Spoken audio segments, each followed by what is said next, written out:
Buenas tardes. Vamos a hacer una exposición eh, enmarcado dentro de cómo las tecnologías se aplican un poco al ámbito bibliotecológico. Vamos a explorar unas 10 tecnologías que de alguna manera ya están con nosotros, ¿no?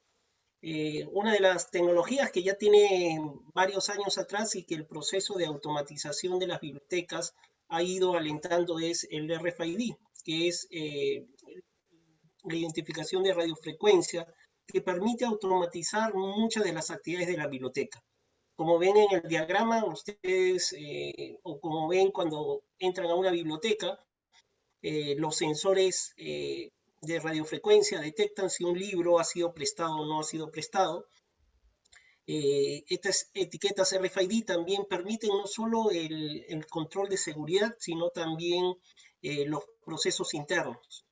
Por ejemplo, el realizar un inventario de la biblioteca, antiguamente se realizaba, costaba semanas o hasta meses realizarlo dependiendo del volumen de libros que existían.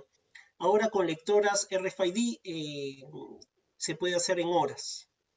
Eh, Todo el circuito, por ejemplo, la automatización en temas de RFID también está en los sistemas, por ejemplo, de préstamo y devolución, los buzones automáticos, y también se está utilizando mucho esta tecnología para poder identificar, por ejemplo, los libros en los estantes. Okay, voy a pasar a presentarle rápidamente una aplicación de RFID en bibliotecas. Okay. Por ejemplo, una de las formas que el usuario eh, invierte mucho tiempo es en la ubicación, por ejemplo, de los libros en los estantes. Con la tecnología RFID, por ejemplo, el usuario puede seleccionar un libro, buscarlo en el catálogo y automáticamente identificarlo en qué estante o en qué ubicación se encuentra.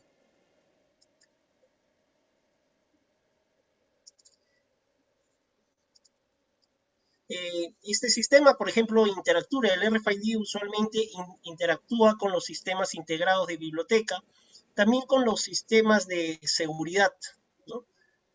Por ejemplo, ahí ha ubicado el libro exactamente y lo ha identificado y lo ha sacado. ¿Okay? Esta es un poco las tecnologías de uso, por ejemplo, de RFID. Por ejemplo, también se puede utilizar RFID para evaluar entre los indicadores la frecuencia de visitas a la biblioteca. Automáticamente una persona que sale, si es que está asociado un poco a su carnet, se puede identificar, por ejemplo, cuántas personas visitan la biblioteca, cuántas personas recurrentes ingresan a las diferentes salas, ¿no? Sala de referencia, etc. Otra de las tecnologías, quizás esta no es muy conocida, el RFID, muchas de las bibliotecas ya tienen sistema de autopréstamo, eh, también tienen sistemas de buzones y sistemas de seguridad. Y también en algunos casos se han implementado sistemas de inventario a través de lectoras RFID, ¿no? Sin embargo, esta nueva tecnología, que es la tecnología de beacons o de geolocalización, utiliza otro protocolo. Si anteriormente RFID utilizaba el protocolo CIF de interconexión entre los sistemas integrados, el beacon utiliza el Bluetooth, que es más común y estándar para los teléfonos inteligentes. ¿Cómo funciona? Por ejemplo, si yo quisiera interactuar un poco con el usuario, yo podría colocar estos pequeños etiquetas de beacon dentro de la colección y podría interactuar con ella anunciándole, dándole alertas, por ejemplo. Si yo estoy con mi celular caminando por un estante, automáticamente podría saltarme un pop-up con la información, por ejemplo, de un libro que está a mi costado, ¿no? Entonces, también sirve un poco para el tema de localización de libros dentro de la biblioteca. Yo podría seleccionar un libro y el sistema me podría indicar cuál es la ruta correcta donde puedo conseguirlo, ¿no?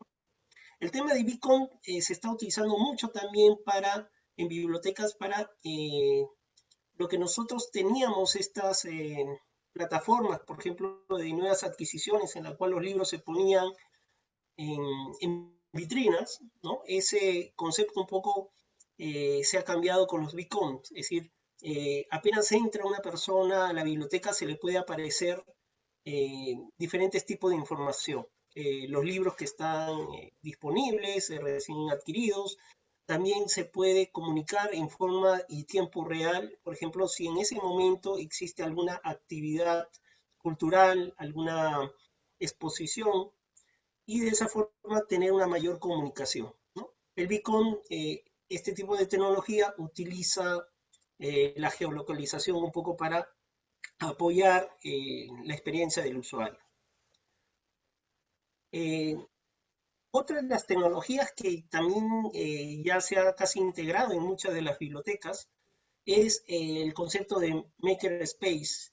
La biblioteca ahora es un centro de aprendizaje y generación de conocimiento. En el antiguo paradigma de las bibliotecas era una biblioteca que proveía de información, proveía de recursos.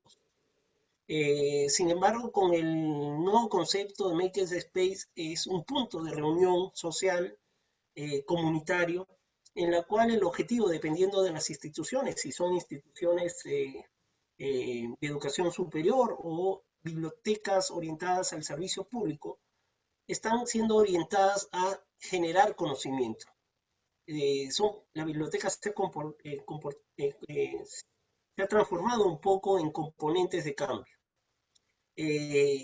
y un poco extendiendo el significado de las CRAE, ¿no? Los centros de recursos para el aprendizaje e investigación. Dentro de estos sistemas, estas salas acondicionadas para Makerspace, podemos encontrar, por ejemplo, impresoras 3D, podemos encontrar un mobiliario diferente al común de la biblioteca que oriente un poco el trabajo colaborativo. Por ejemplo, en Católica hay una área, por ejemplo, de impresión 3D.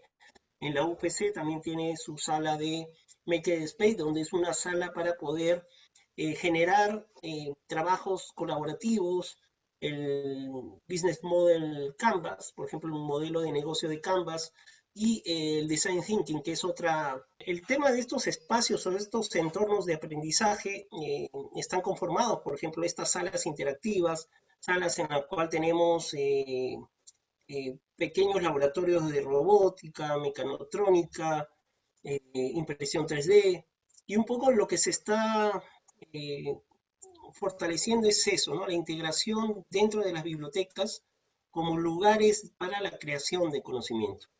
Por ejemplo, este es el Johnson Country Library. Las que están en la mano derecha son pantallas de la Universidad Católica, de su biblioteca de innovación, por ejemplo.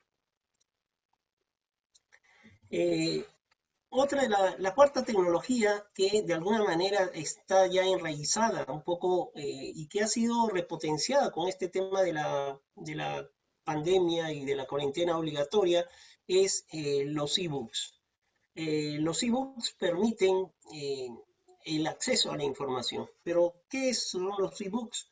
Es un tipo de tecnología streaming, igual que Netflix, en la cual se va de, enviando información sobre el video mismo, igual en el tema de los libros electrónicos. Dentro de los formatos de ebook está EPUB, móvil y otros formatos, pero la tecnología que está detrás de ellos es la información que se transmite a través de servidores streaming del libro.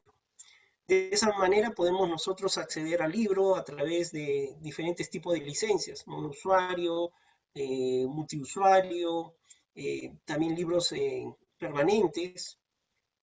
Incluso podemos hacer todo el circuito de préstamo. Se puede prestar un libro electrónico por días y dejarlo bloqueado hasta que la persona lo devuelva, ¿no? Entonces hay diferentes modelos de negocios. Por ejemplo, nosotros, a raíz de este tema de la cuarentena, en la Universidad de San Ignacio, por ejemplo, casi todo nuestro fondo editorial lo pusimos en una plataforma de ebook 7x24, que es una plataforma que nos permite que los alumnos puedan acceder a estos libros que son parte de la bibliografía obligatoria. Eh, Detrás de los ebooks está la tecnología también de REME, ¿no? De Digital Right Management, que es la tecnología que permite bloquear los accesos y resguardar un poco la integridad del documento electrónico.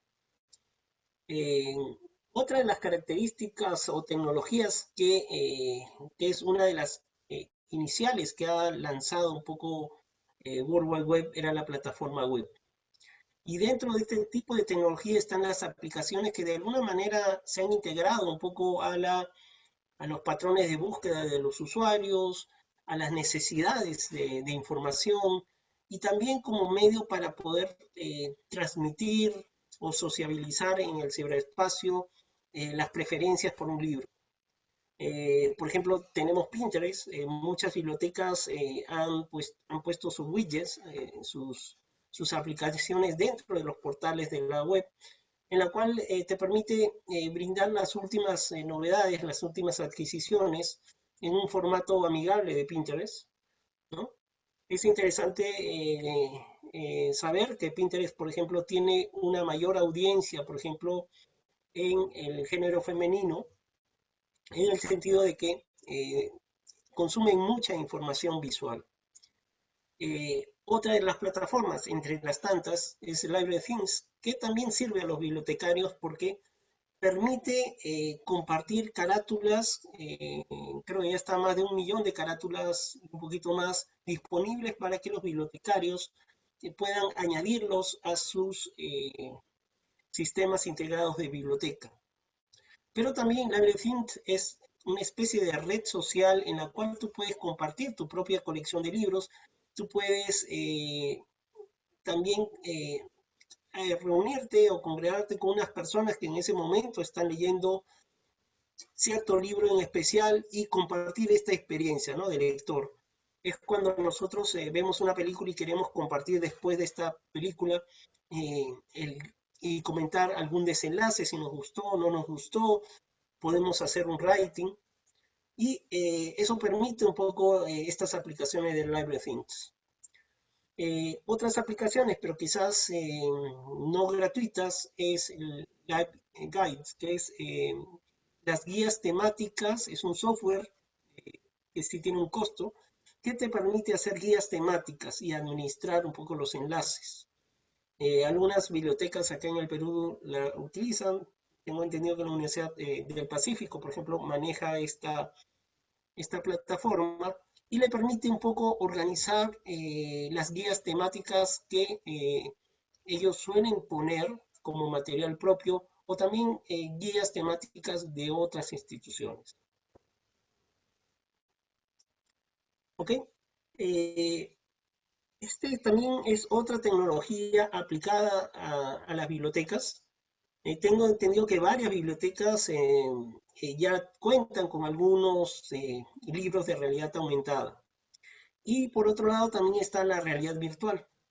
Eh, También ya es casi común, por ejemplo, hacer estas exposiciones. Durante el periodo de cuarentena se podía hacer paseos virtuales a los museos y alguna institución dentro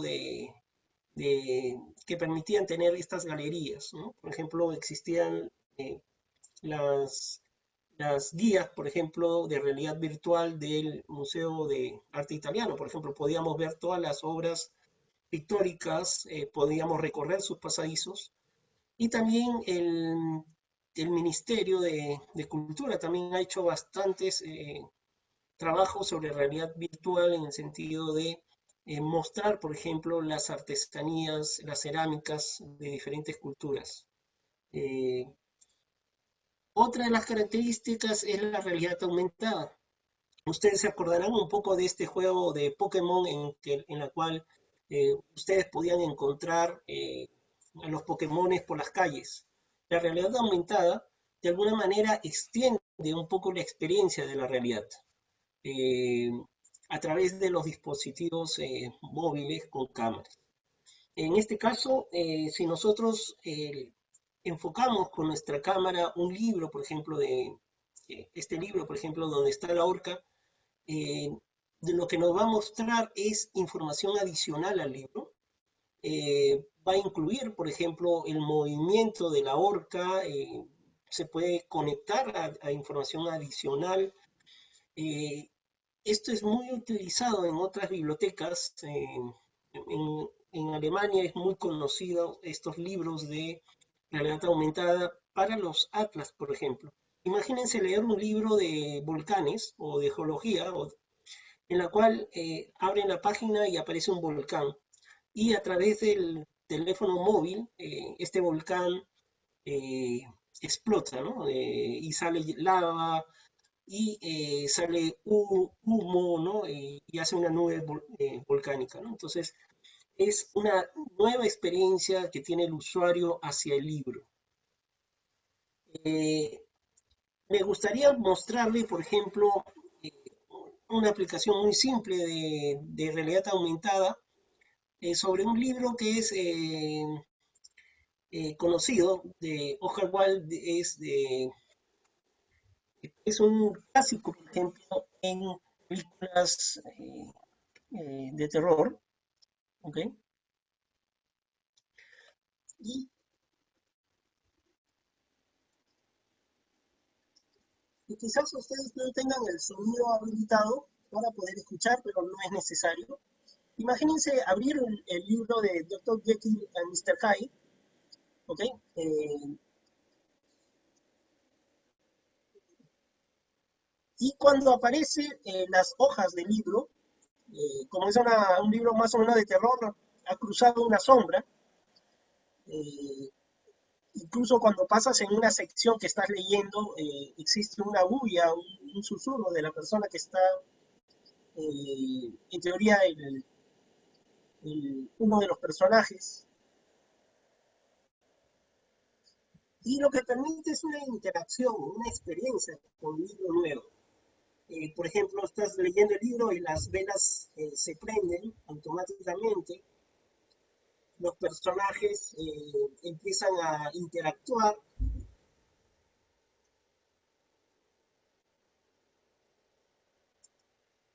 Por ejemplo, en una fotografía de la casa aparece una nube, ¿no?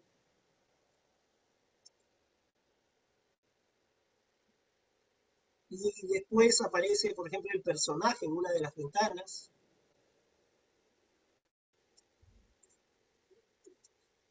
La realidad aumentada un poco lo que ha significado es resaltar un poco la experiencia del usuario, del lector, sobre, sobre este formato que es el formato libro. ¿Okay? Eh, eh, por ejemplo, pueden incrustar, por ejemplo, videos, se pueden incrustar información adicional, eh, pueden tener una interacción casi real, ¿no? Moviendo la cámara, porque estas imágenes se generan cuando movemos eh, el smartphone o la tablet, podemos modificar la figura, ¿no? Y podemos incluso descubrir contenidos ocultos dentro del libro.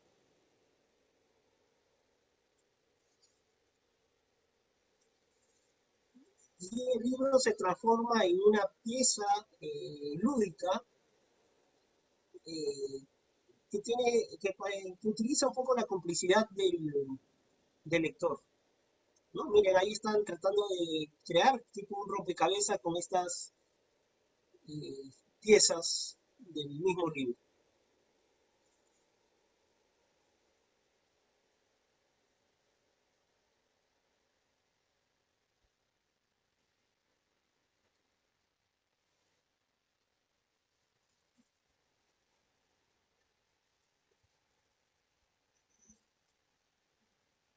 Voy a cerrar esta aplicación.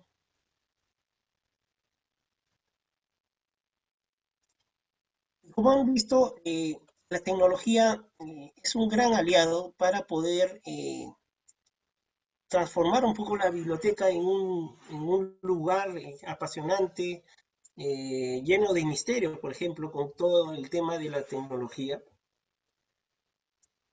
También la realidad aumentada se puede utilizar, por ejemplo, para la ubicación. Muchas bibliotecas lo utilizan, por ejemplo, para la ubicación de libros.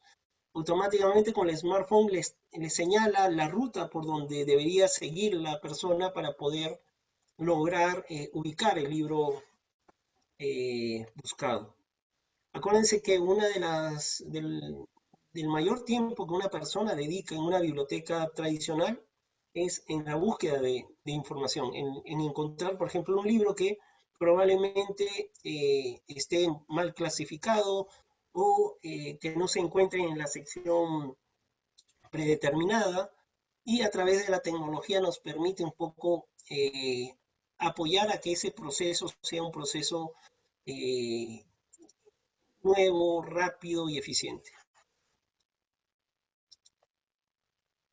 Otra de las tecnologías muy utilizadas y ya es recurrente, por ejemplo, en nuestra universidad, nosotros tenemos alertas a través de QR, ¿no? Quick Response, este tipo de código que se escanea a través de los aparatos ópticos, que podría ser un teléfono o también lectoras, que permiten redireccionar hacia los contenidos de las revistas.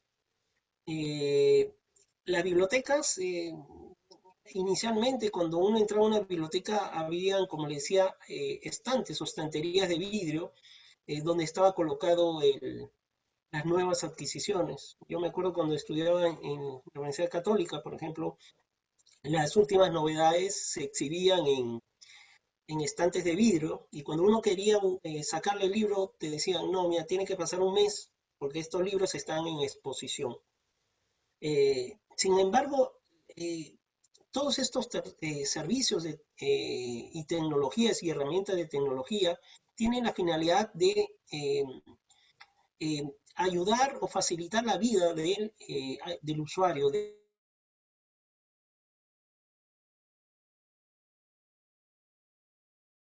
En la carátula de los libros con los códigos QR. Haces clic sobre el QR y puedes ya reservar el libro o prestarte el libro. Eh, También es muy utilizado. Un ejemplo claro que no es tanto del área de bibliotecas, por ejemplo, las personas que dedican, y es quizás una idea general para aplicarlo eh, en este tipo de tecnología en los paraderos del metropolitano.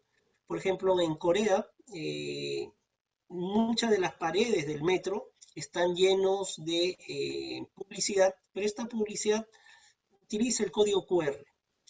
¿Cuál es el objetivo? ¿Cuál es el valor agregado de estos servicios? Es que en Corea, por ejemplo, como en otras partes, las personas no tienen mucho tiempo de ir al supermercado, y lo que hacen en la mañana cuando llegan al metro es escanear y realizar las compras haciendo clic en cada uno de los QRs. Cuando ellos retornan a sus hogares, las compras ya han llegado del supermercado. Similarmente se está haciendo para el tema de libros, ¿no? Ahora, algún evento, por ejemplo, ya incluye los códigos QR. También se optimiza, por ejemplo, nosotros estamos haciendo, por ejemplo, reservas de salas de estudio, y en este periodo estábamos habilitando, por ejemplo, la posibilidad que a través de un QR la persona pudiera hacer efectivo la reserva, ¿no? Es decir, podían reservarlo vía web, pero cuando llegaban a las salas, a los cubículos, ellos podían validar su acceso a las salas a través del código QR. Eh, Ahora han pasado ya bastantes años desde que se implementaron los primeros repositorios y sistemas de gestión, pero y ha ido evolucionando satisfactoriamente. Ahora es muy común, por ejemplo, que todas las bibliotecas tengan repositorios institucionales que utilizan un tipo de eh, tecnología muy diferente, que ya son indexadores de información y también utilizan la tecnología de harvesting o de cosecha, ¿no? Se puede cosechar metadatos de otros repositorios. También es muy común ver por ahí el Open Journal System, estos sistemas de gestión de revistas electrónicas, el sistema COA, que ha sido implementado en ya muchas bibliotecas acá en el Perú, y Bufind, que es un metabuscador, ¿no? La tecnología de repositorios e indexadores un poco es, se ha ido introduciendo, por ejemplo, en el Perú, ¿no? Por ejemplo, el metabuscador de Alicia, que concentra un poco todos los repositorios institucionales de las universidades y centros de investigación, está sobre Bufind, ¿no? Que es un software. Eh, También otra de las tecnologías aplicadas a bibliotecas es el tema de los chatbots e inteligencia artificial. Ahí le he puesto dos ejemplos que de alguna manera describen algunos servicios que realizan algunas bibliotecas. Answord es un portal de frecuencias comunes a través de chatbots. Lo interesante de esta aplicación es que un usuario que quiere ver o conocer algún servicio de referencia solo tiene que hacer una pregunta en lenguaje natural y el sistema lo que le va a responder en forma automática. De esa forma también no solo le va a responder, sino, por ejemplo, si el libro se encuentra en un catálogo, le va a abrir en la pantalla central el catálogo electrónico para que pueda realizar búsquedas sin tener que salir de la página y sin perder un poco el hilo de conversación en el chatbot.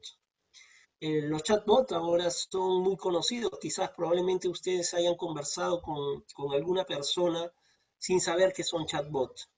Muchas de las aplicaciones en Facebook son realizadas por chatbot.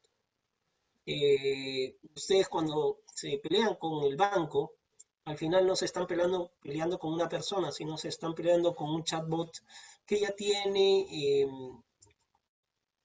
preguntas y respuestas predefinidas. Entonces analizan eh, el lenguaje natural y hacen una respuesta a través de sistemas expertos, ¿no? Lo interesante de estos chatbots es que no solo pueden interpretar palabras, oraciones, sino tienen a través de la inteligencia artificial la capacidad de aprender y evolucionar. Es decir, muchos de los implementos de chatbot en los bancos eh, tienen procesos de maduración o de aprendizaje de 3 a 6 meses, ¿no? Entonces, y van aprendiendo nuevas preguntas, nuevas jergas.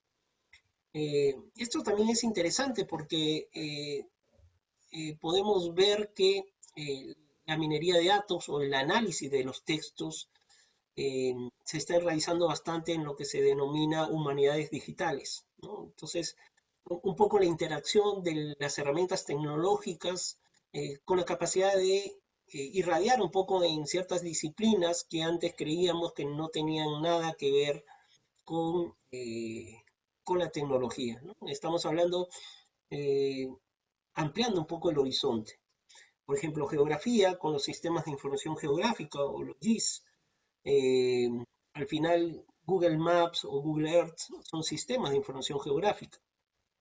O, por ejemplo, en literatura se está trabajando bastante en el análisis, por ejemplo, de recurrencias de palabras en textos canónicos, por ejemplo, de Dante. Incluso hay una página que analiza eh, todo la Divina Comedia y analiza a nivel de recurrencia de palabras, personajes, etc.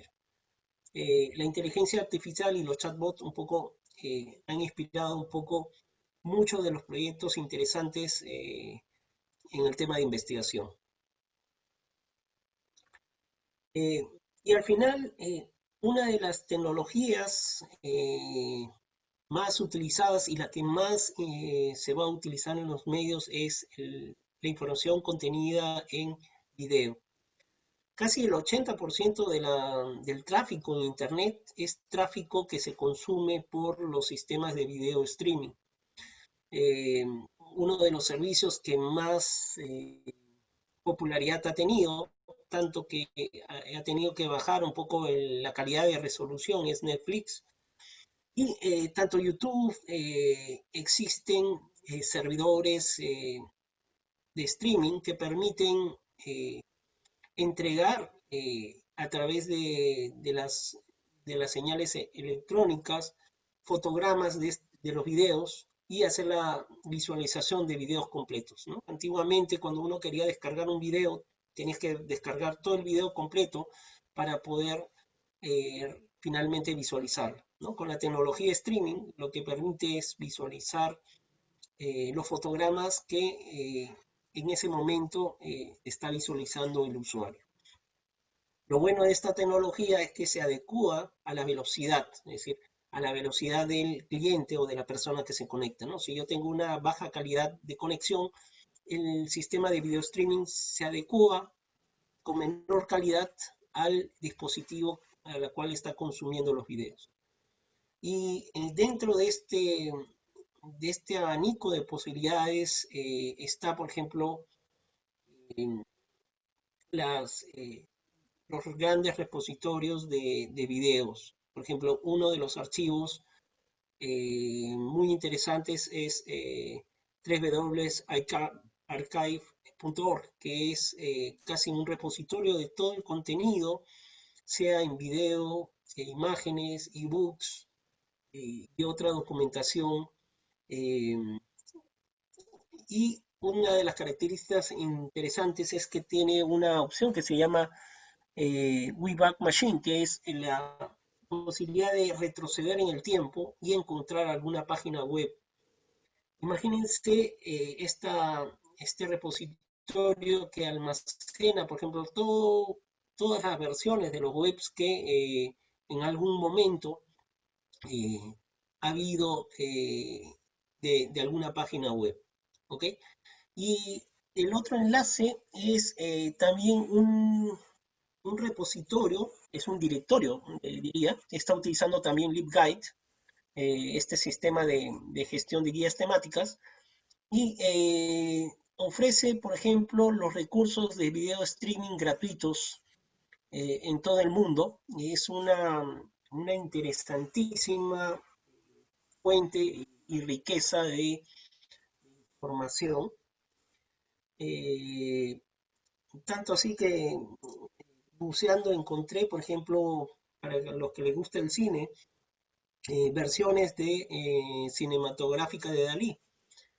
Dalí no solo fue eh, fue pintor, sino colaboró, por ejemplo, con Luis Buñuel en muchas de sus obras, ¿no? Y también hicieron pequeños cortos, ¿no? El perro andaluz, por ejemplo, que es un clásico del cine, lo hizo con colaboración con él, ¿no? Entonces, les invito a ver la película, que es bien sorprendente porque era la época en la cual el contexto estaba ceñido un poco con su realismo.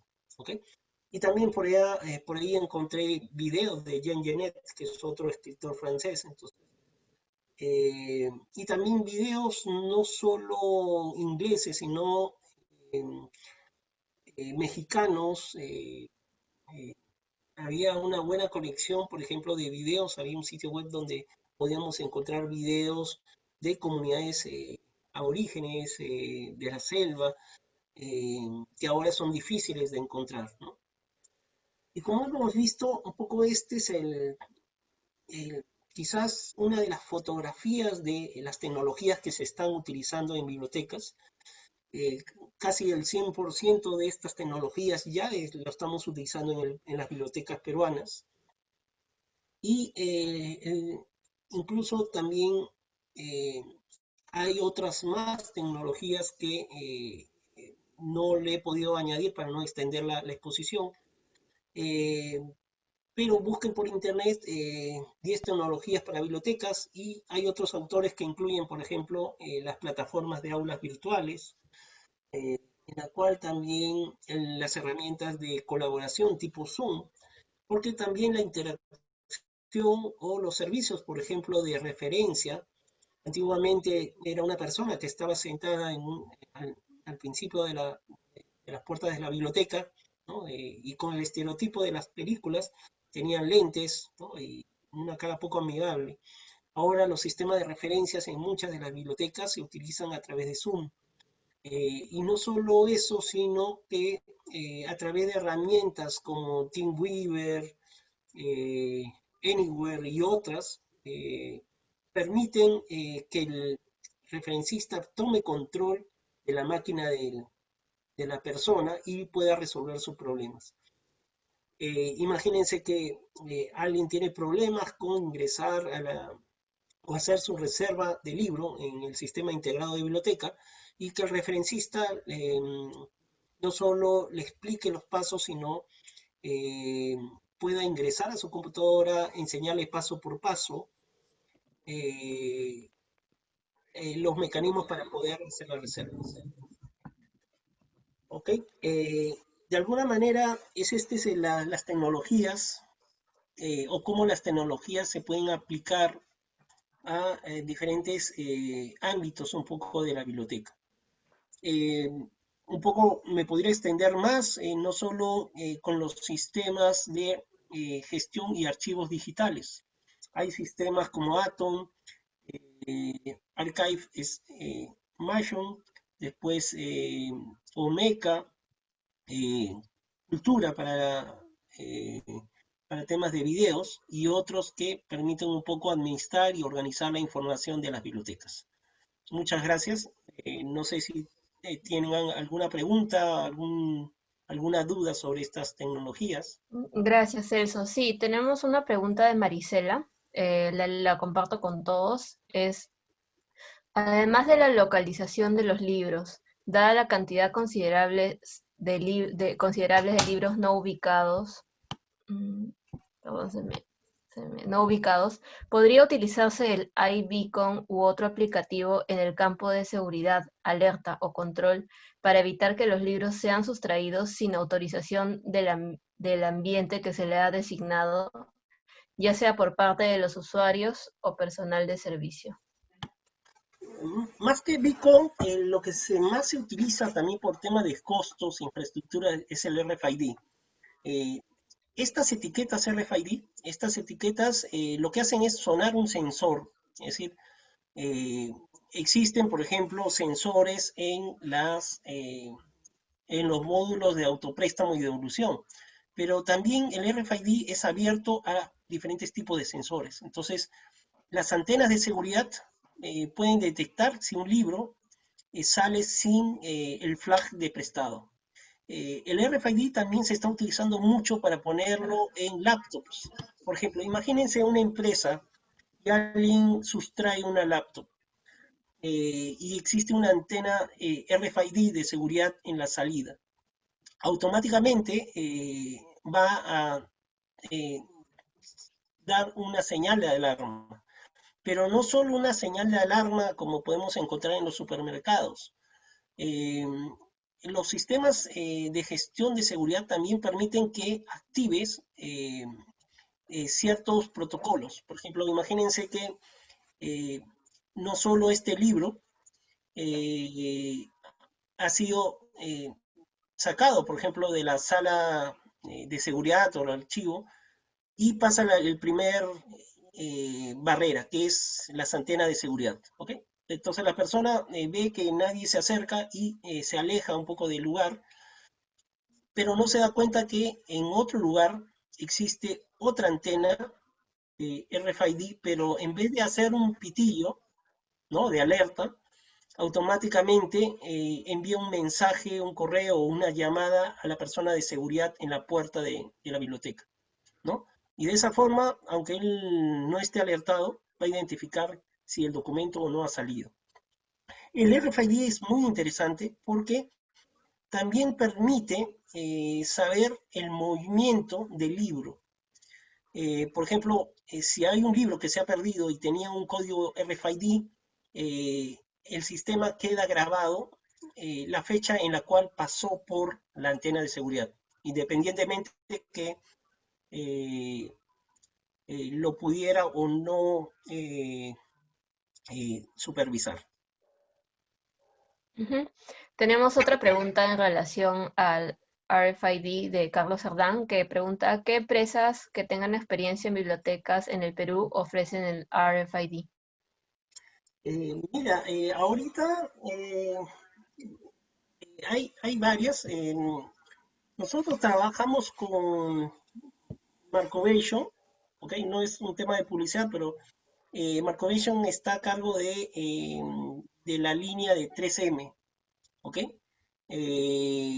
Y también te permite, ahí tienes que ver diferentes, pero hay varios proveedores. Uno de los proveedores que atiende a bibliotecas es Marcovation. Creo que casi todas las bibliotecas universitarias se conectan con ellos porque tienen la licencia de 3M que vendieron a esta empresa. Es decir, los modelos 3M de seguridad ya no son de 3M, sino ha pasado a Bibliotecnia, ¿no? Entonces, y Marcovation trabaja con ellos, ¿ok? Es como su representante. Ujú, Eh, y como decía, es una inversión, es decir, independientemente que la biblioteca tenga antenas de seguridad que podrían ser costosas, pueden pasar de 10.000 a 15.000 dólares, pueden haber otros modelos, pero el solo hecho de que dentro de nuestros procesos técnicos nosotros pongamos RFID permite ir trabajando a mediano y largo plazo en la automatización. ¿Okay? En algunas bibliotecas, por ejemplo, nosotros no tenemos antenas RFID, pero como procesos ponemos las etiquetas para que cuando se habilite las antenas de seguridad, el proceso sea automático. Evalúen también los tiempos en que se demora quizás un inventario, ¿no? Un inventario puede dedicarse horas hombres y si se contabilizan el número de horas dedicadas o días, en algunos momentos nosotros hemos hecho inventarios físicos y también inventarios automatizados, que sin embargo no es que sea eh, como, es decir, inmediato, pero te aligera bastante la carga operativa, ¿no? ujú. Tenemos otra pregunta de Leandro. ¿Qué tecnología, plataforma u otro recurso nos puede ayudar a implementar un buscador semántico en una biblioteca digital? Eh, un poco para hablar del tema de semántica, la web semántica por los años, hace 10 años un poco era la, la- el paradigma un poco de lo que iba a ser Internet. Incluso aparecían diferentes tipos de interfaces, sistemas y software que pasados los años han sido absorbidos por las grandes empresas. ¿Ok? No existe, un poco lo que se ha perdido es el concepto de buscadores semánticos per se. Es decir, y si lo existe, he visto varios, eh, son software comerciales, ¿no? Muy comerciales. Sin embargo, ¿cuál es el concepto detrás de la web semántica? Es la interrelación un poco de los datos a través de ciertos atributos y hacia el formato XML. Eh, Quizás ustedes no saben, pero los archivos Word que ustedes utilizan, eh, les doy este secreto que quizás muchos de ustedes lo conocen, pero si un archivo de texto, su monografía que está guardada en .docx, ¿ok? Ustedes le renombran la extensión .docx y le ponen .zip, ¿ok? Y lo descomprimen, van a encontrar que el documento Word que ustedes tienen a la mano no es un archivo propietario, sino es un archivo donde tienen hojas de estilo, XML, las imágenes que yo he incrustado en este documento Word están en formas separadas, ¿ok? El, la web semántica como interrelación de sistemas un poco ha perdido vigencia. Lo que ahora existe son los indexadores, ¿no? Es decir, Google mismo es un gran indexador. Por ejemplo, DSpace utiliza SORR, ¿ok? Que es un indexador de contenidos. Hace poco tuve una reunión con un experto de repositorios en Chile y ellos están desarrollando incluso un indexador automático de contenidos sobre este motor, ¿no? SOLR, ¿no? Reemplazó al motor Lucene, que era uno de los motores de DSpace, ¿no? Al final, DSpace no es solo el software, sino detrás de DSpace existen diferentes componentes, ¿no? Yo te diría que, por lo menos en lo que yo no sé, no hay buscadores semánticos y los que he visto son propietarios. Incluso tampoco no hay mucha información, pero hace 10 años un poco era el tema muy, muy presente, ¿no? Sin embargo, para la web semántica, cuando ustedes realizan una búsqueda y ponen Mario Vargas Llosa, por ejemplo, se habrán dado cuenta de que aparece en la mano derecha información de- del escritor, también están los libros que ha publicado, eh, algunos datos personales y la fotografía. Todos estos datos se han visualizados a través de interrelaciones semánticas. No es información que alguien lo ha diseñado, sino automáticamente lo forma, ¿no? Entonces, hasta lo que yo sé, los grandes sistemas de búsquedas semánticas lo tienen las Microsoft, Google y otros, ¿no? Y si se dan cuenta, muchas de estos plataformas que hacían búsqueda semántica fueron comprados por ellos, ¿no? Oracle creo también compró un motor de web semántico, ¿no? Entonces, por lo menos no he visto ninguno disponible, ¿no? Ujú. Álvaro nos consulta, ¿conoce alguna experiencia de Makespace en bibliotecas públicas o escolares? Lo hemos propuesto como un espacio nuevo para nuestro proyecto de relanzamiento de la sala escolar y juvenil de la Gran Biblioteca Pública de Lima. Me interesaría visitar uno y ver sus funcionalidades. ¿Nos podría recomendar algún distribuidor local de libros en realidad aumentada para bibliotecas públicas? Eh, ya, dos cosas. Empiezo por la más fácil, que es los libros de realidad aumentada, lo puedes conseguir, eh, quizás en Perú no he visto en las librerías, pero tú puedes comprar a través de Amazon muchos de los libros de realidad aumentada, ¿no? Y sí sería recomendable para bibliotecas escolares, porque eh, imagínate abrir un libro de dinosaurios y cuando abres la primera página aparece el dinosaurio caminando y dejando sus huellas sobre el barro durante la caída del meteorito, ¿no? Entonces, todos estos cambios que te lo digo se visualiza con realidad aumentada. No conozco mucho la realidad de las bibliotecas a nivel nacional, escolar. Eh, Creo que tendrías que buscar, quizás preguntar, pero sí tengo entendido que una biblioteca, no me acuerdo cuál es el nombre, eh, ha implementado para secundaria ciertos laboratorios dentro de este espacio, pero no sé si lo han denominado Makerspace, ¿no? Pero en bibliotecas escolares sí ahí te diría que no tengo mucha información, ¿no? En el Perú, si bien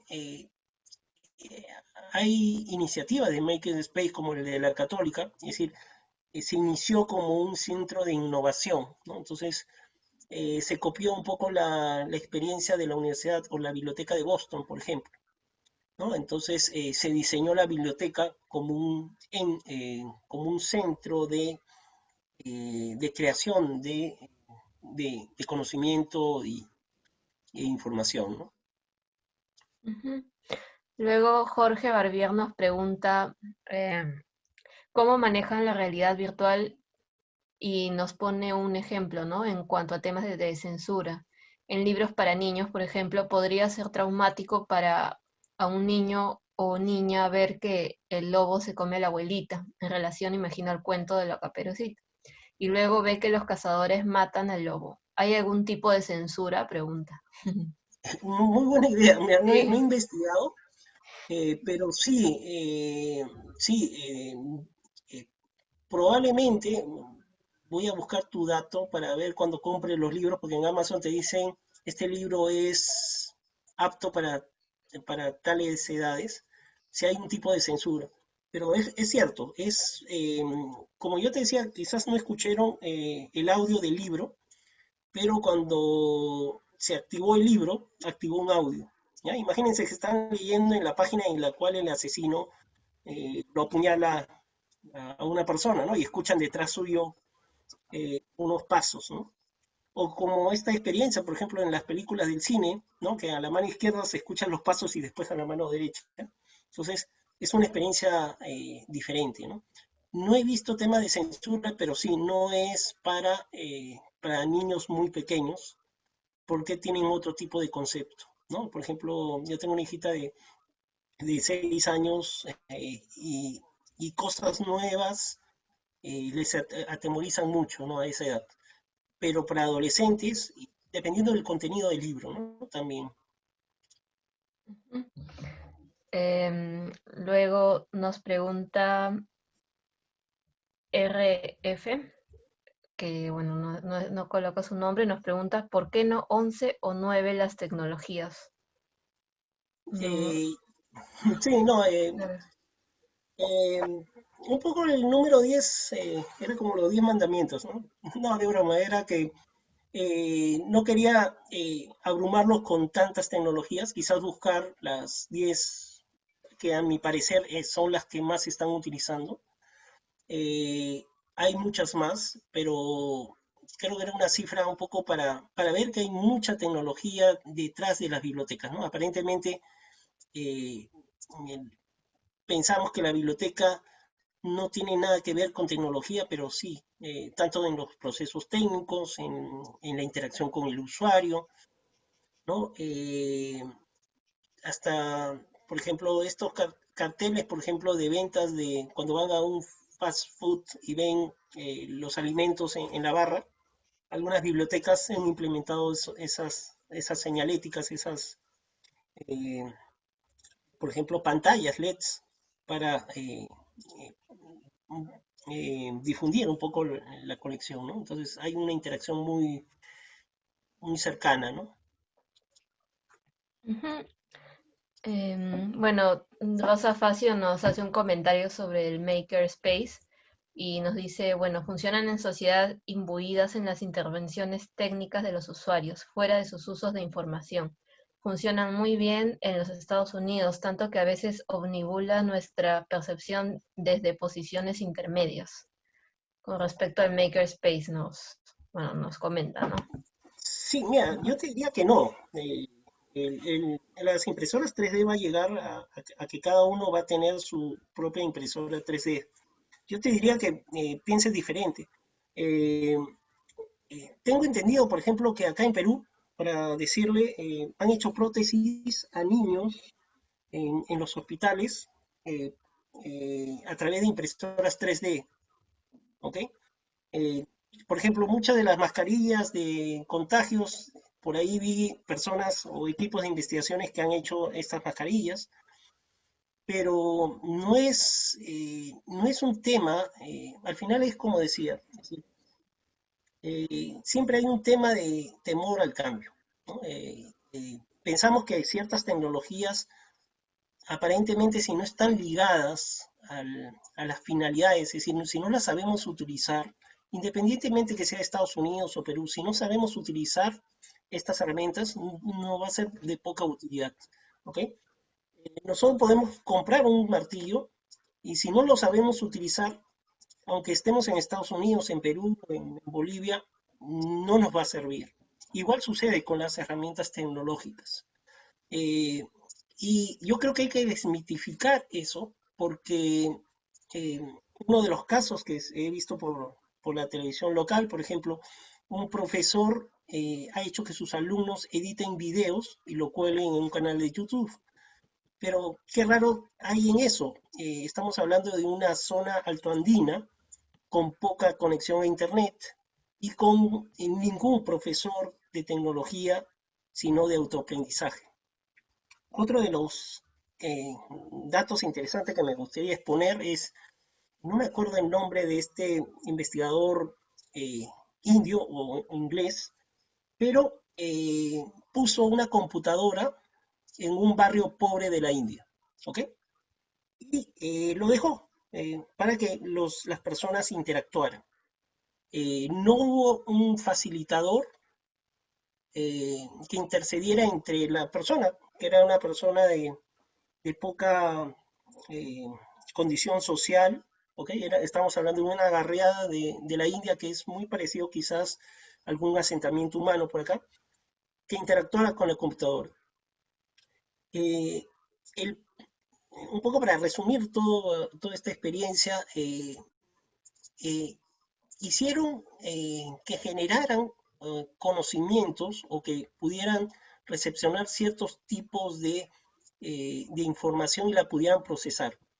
Tanto así que me parece que el tema era células madres. Imagínense, células madres en personas con quizás problemas económicos, baja condición social. Y lo paradójico de su resultado, después si quieren les paso el enlace del video, es que él lo comparó con población de alumnos de la misma edad, pero de un colegio de élite de Inglaterra. Y las relaciones entre ambas eran iguales. A lo que voy es que nosotros tenemos la capacidad, indistintamente del lugar donde hemos estado, de la educación que hemos realizado, de comernos el conocimiento, ¿no? Y es eso, creo que por eso la biblioteca pública y la biblioteca nacional son importantes, porque permiten la democratización no solo del conocimiento, sino eh, generan cambios de actitudes. ¿Ok? Y un poco ya para terminar esta alocución, yo cuando entraba a eh, me gustaba mucho la biblioteca y yo leía, estamos hablando de segundo de media, eh, no sé cómo llegó, pero en mi biblioteca llegaron libros eh, de investigación avanzada, ¿ok? Incluso en universidades ni lo ponen, ¿no? Y había libros, por ejemplo, de la estructura cristalina de los materiales, ¿ok? Es decir, independientemente de la composición de los objetos, cada objeto tiene una estructura cristalina, una estructura atómica en la cual te permite o se comporta de forma diferente. Por ejemplo, un diamante, si ven, es una estructura eh, cristalina que tienen, por ejemplo, con gran precisión alguien hace un golpe en una de las aristas, ¿ok? Y pueden crear un diamante o perfeccionarlo, ¿no? Algo así, pero todos los objetos tienen una estructura cristalina en la cual se componen o se agrupan los átomos. Es por eso que hay estos lugares que parecen escalinatas en las orillas de basalto, ¿no? Y de esas estructuras que son hexágonos exactos, sean realizados por la estructura misma del material. A lo que voy es que nosotros tenemos la capacidad, Cualquier persona tiene la capacidad de eh, interactuar y hablando de Netflix, les comento que creo que muchos de ustedes también la han visto. Creo que hay una película que es algo del viento, que es, como decía, y esto va para la persona que hizo la pregunta, era un niño que vivía en un país de África, muy pobre, y ideó un sistema, es decir, de la poca posibilidad que tenía su biblioteca, había un libro de energía eólica, ¿ok? Estamos hablando de un niño. Y con las pocas herramientas que tenía, logró hacer eh, un sifón, o la estructura de un sifón a través de, como un molino, y que permitía sacar el agua, ¿no? Esto en unas condiciones quizá para nosotros no sea común, pero en este caso, ¿cuál era la validez? Eh, si su pueblo, que estaba orientado a la agricultura, eh, no podía producir, ¿ok? Desaparecía. Era una cuestión de vida o muerte, ¿no? Nuevamente, a esta persona que ha hecho esa pregunta que me parece muy válida, esta persona, este niño, si por ahí alguien por chat me hace recordar la película para que todos lo compartan. Sí, Rosa Facio justo nos comenta que se llama El niño que domó el viento. Exacto. Nuevamente, este niño en esas condiciones creo que estudió en Inglaterra, ¿no? Entonces, eh, la realidad la hacemos nosotros, pienso, ¿no? Entonces, eh, y lo que tenemos que hacer para cambiar cómo estamos es pensar de otra forma, ¿no? Entonces, esa es un poco mi respuesta. Ok, muchas gracias y ha sido un gusto. Nos vemos. Hasta luego.